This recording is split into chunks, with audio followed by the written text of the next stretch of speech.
জন্য যে ওনাদের ব্যাপারে আমাদের কি মন্তব্য।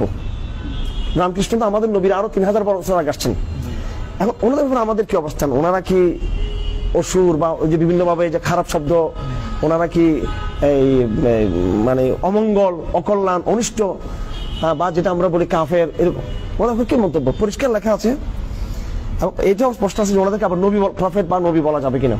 তো উত্তরে এভাবে আমাদেরকে শিক্ষা দেওয়া হয়েছে কেন যে রাম এবং কৃষ্ণ ওনারা নবী হতে পারেন, নাও হতে পারেন, প্রফেট। কারণ আমাদের নবীজি তিনি বলেছেন যে আমি আসলে আমার আগে 1000 বছরে যে লক্ষ নবী আসছেন তাদেরই ধারাবাহিকতা আমি।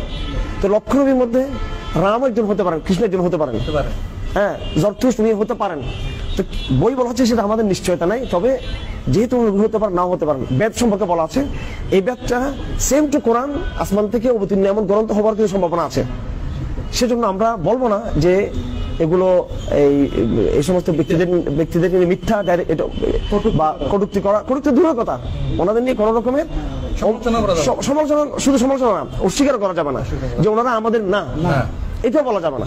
যে হতে পারেন তারা আমাদের নবীজির মতো কি ছিলেন, তারা প্রফেট, তারা ছিলেন। বাকি যেহেতু আমরা স্পষ্ট নামটা উল্লেখ নেই, কোরআন কারীমে আছে যে কিছু নবীদের নাম আমি উল্লেখ করেছি, কিন্তু বহু নবীর নাম আমি উল্লেখ করি নাই।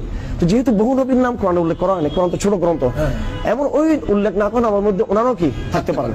আর আব্রাহাম ইব্রাহিমকে তো ফাদার অফ নেশন বলা, এখানে আপনারাও মানে সবাই মানে। তো এই ক্ষেত্রে এই বিষয়